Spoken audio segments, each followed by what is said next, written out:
C'est là que montent les tribus de l'Éternel, un témoignage à Israël. Psaume 122. Un témoignage pour la souveraineté absolue du Seigneur. C'est le témoignage de Tzion lui-même. Mais qu'est-ce que Tzion? Regardons l'histoire de Tzion et vous aurez l'explication de ce qu'est le témoignage. En premier lieu, le témoignage est pour et procède de la souveraineté absolue du Seigneur. Et dans notre propre temps, il signifie le Seigneur Jésus. C'est là où le témoignage commence. Le témoignage découle de la souveraineté absolue du Seigneur Jésus. Tzion est la ville du grand roi, psaume 48:2. David vivait dans Tzion, Salomon vivait dans Tzion. Considérons très brièvement son histoire. Vous vous rappelez probablement que la première mention de Jérusalem dans Genèse 14-18 était en relation avec Melchisédek qui était roi de Salem. C'est le premier nom de Jérusalem. Melchisédek était prêtre du Dieu très haut. Mais il était aussi roi de Salem.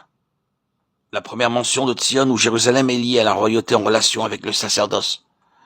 Ensuite, nous voyons que Tzion était la citadelle ou la forteresse de Jérusalem, qui était entre les mains des Jébusiens.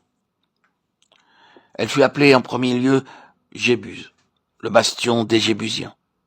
Elle fut entre les mains des Jébusiens durant toute la période des juges, le règne de Saül et le règne de David à Hébron.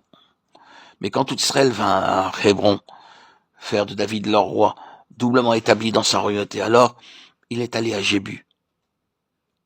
Il a alors lancé ce défi à ses puissants hommes. Quiconque battra le premier, les Jébusiens, sera chef et prince. 1 Chroniques 11:6.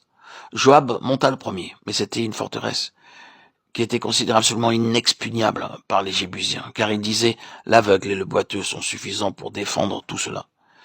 Or ce n'est pas seulement une histoire. Il y a quelque chose dans tout cela qui renferme une immense signification et qui nous concerne, vous et moi.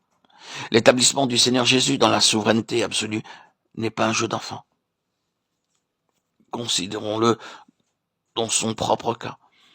Quelle chose immense ce fut de parvenir à l'ascendance absolue sur toutes les forces du mal.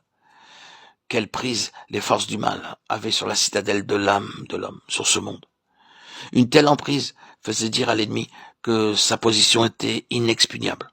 Et nous savons ce qu'il y a dans tout cela. Est-ce que vous n'avez jamais été battu par un ennemi fortement retranché dans une vie? Nous avons tous rencontré et dû faire face à des situations individuelles dans lesquelles Satan avait un tel solide enracinement que cela nécessitait quelque chose d'infiniment plus grand que les forces ou l'ingéniosité de l'homme pour résoudre le problème. Le problème de la délivrance de cette âme, l'établissement de la seigneurie de Christ dans cette vie ou dans cet endroit-là, n'était pas une petite chose.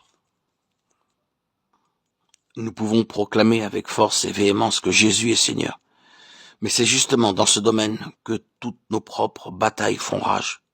N'avez-vous jamais polémiqué avec le Seigneur dans des domaines de votre propre vie où l'issue de la controverse était la suivante? Est-ce qu'il va être Seigneur dans tout cela? N'avez-vous jamais fait face à des situations, à des circonstances où il paraissait évident pour tout le monde que le diable avait la maîtrise de la situation, qu'il avait conquis le terrain et le fortifié comme s'il en était Seigneur et Maître? Est-ce que nous ne sommes pas constamment confrontés à des choses comme celle-là, où il semble que le diable, et non Jésus, soit le Seigneur? Cela se présente à nous, dans notre propre vie spirituelle, comme une immense épreuve de la foi. Je pense que les expériences dans lesquelles le peuple de Tzion est induit ne sont pas les expériences ordinaires de la vie chrétienne, ni les persécutions, ni les tentations ordinaires et les difficultés inhérentes au fait d'être chrétien. Ces situations sont beaucoup plus spirituelles et nous impliquent profondément. Et parfois, la foi est éprouvée sur la base de cette question.